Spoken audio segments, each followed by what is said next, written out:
صلی و نسلم علی رسولہ الکریم اما بعد۔ سیدنا ابو ہریرہ رضی اللہ تعالیٰ عنہ بیان کرتے ہیں کہ رسول اللہ صلی اللہ علیہ وسلم نے فرمایا، ان اللہ عز و جل یقول،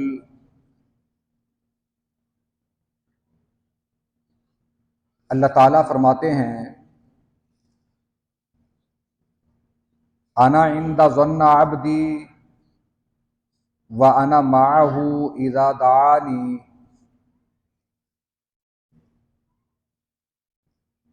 میں اپنے بندے کے گمان کے مطابق اس کے پاس ہوتا ہوں، جیسا وہ گمان رکھتا ہے میں ویسا ہی اس کے ساتھ معاملہ کرتا ہوں،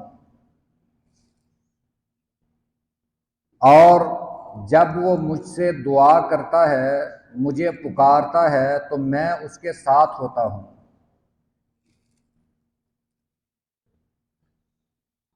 یہ بخاری شریف، مسلم شریف اور دیگر کتب احادیث میں روایت موجود ہے۔ اس میں دعا کی فضیلت بیان کی گئی ہے۔ یہ باب ہم دعا کی فضیلت کے بارے میں پڑھیں گے۔ دعا، اس کے بہت سے فوائد ہیں۔ دعا محض اپنی حاجات اللہ کے سامنے رکھنے ہی کا نام نہیں، بلکہ یہ ایک عبادت بھی ہے۔ آدمی اگر اللہ سے کچھ مانگتا ہے، دعا کرتا ہے، تو گویا اس کے دو سب سے بڑے فائدے ہیں۔ ایک فائدہ تو یہ ہے کہ جو وہ اللہ سے مانگ رہا ہے وہ اللہ اس کی نیت کے مطابق، بلکہ اس کی نیت سے بڑھ کر اسے عطا کرتا ہے۔ ایک فائدہ تو یہ ہے۔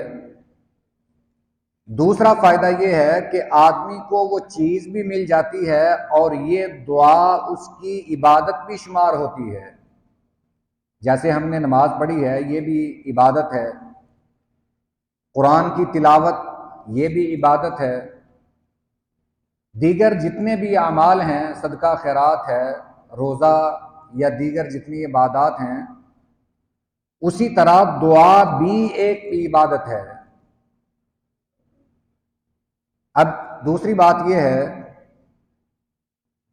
کہ جب آدمی اللہ سے دعا کرتا ہے تو اس وقت اس کا تعلق اپنے رب سے ہوتا ہے، اور اسے بھی اس بات کا احساس ہونا چاہیے کہ میں اللہ سے مانگ رہا ہوں، وہ دنیا سے تعلق کو توڑ کر، اپنے خیالات کو دنیا سے ہٹا کر صرف اللہ کی جو عبادت ہے یا اللہ کے ساتھ جو وہ رابطہ قائم کر رہا ہے، ساری توجہ اس کی طرف مرکوز ہونی چاہیے۔ ایسا نہیں کہ آدمی ہاتھ اٹھائے ہوئے اللہ سے مانگ رہا ہے مگر دعا کی طرف اس کی توجہ ہی نہیں ہے، دھیان کہیں اور ہے۔ ہم نماز پڑھتے ہیں، اس کے آداب بھی یہی ہیں کہ ہم پوری توجہ کے ساتھ، خشوع اور خضوع کے ساتھ نماز ادا کریں۔ ایسا نہ ہو کہ ہم نماز پڑھ لیں اور نماز میں ہمارا دھیان ہی نہ ہو۔ اسی طرح دعا اللہ کے ساتھ ایک رابطے کا ذریعہ ہے۔ جیسے ہم دنیا میں کسی سے بات کرتے ہیں، بات کرتے وقت اس کی طرف توجہ بھی پوری رکھتے ہیں، اسی طرح جب ہم اللہ سے رابطہ کریں پھر تو دنیا سے بڑھ کر ہماری توجہ اللہ کی طرف ہونی چاہیے۔ یہ دعا عبادت ہے، اور جو اللہ سے مانگا جاتا ہے اللہ وہ عطا بھی کرتے ہیں۔ انشاءاللہ اس کے بارے میں باقی تمام جو ضمنی باتیں ہیں وہ ہم پڑھیں گے کہ دعا کے آداب کیا ہیں، دعا کیسے قبول ہوتی ہے، اور دعا کی قبولیت کے طریقے کون کون سے ہیں۔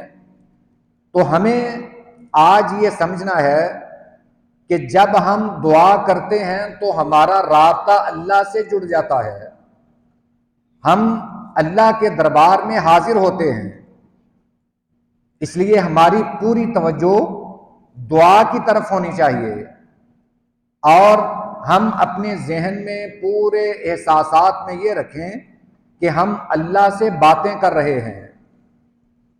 اور دوسری یہ بات، اللہ تعالیٰ فرماتے ہیں کہ جب میرا بندہ مجھ سے دعا کرتا ہے میں اپنے بندے کے پاس ہوتا ہوں۔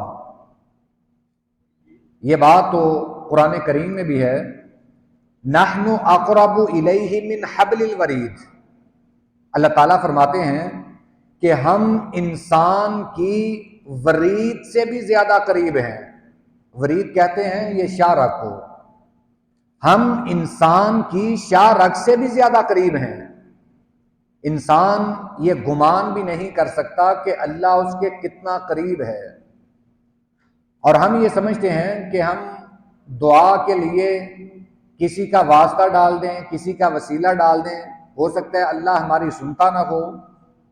یہ شیطان کا بہکاوا ہے، ایسے خیالات شیطان ہمارے ذہن میں ڈالتا ہے تاکہ بندے کا اپنے رب کے ساتھ تعلق کمزور ہو جائے، وہ یہ سمجھے کہ پتہ نہیں اللہ میری سنتا نہیں ہے، دعا تو کرتا ہوں اللہ میری مراد پوری نہیں کرتا۔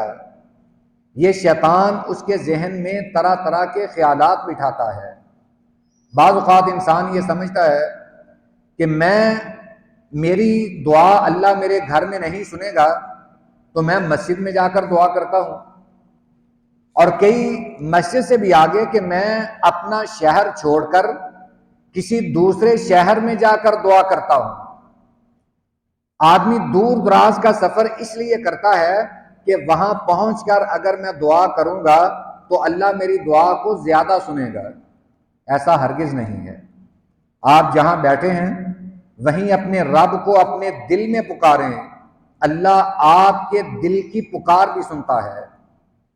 آپ کو کہیں جانے کی ضرورت نہیں، آپ اپنے گھر کے بند کمرے میں بیٹھ کر اللہ کو پکاریں گے، اللہ فرماتے ہیں کہ اے بندے میں تو تیری شاہ رگ سے بھی زیادہ قریب ہوں، پھر ہمیں کہیں جانے کی کیا ضرورت ہے؟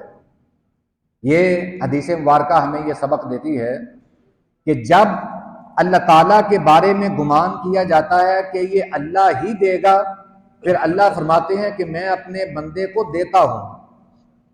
جو وہ میرے متعلق گمان کرتا ہے کہ مجھے صرف اللہ ہی دے گا، پھر اللہ اس کا یہ گمان سچا کر دکھاتے ہیں۔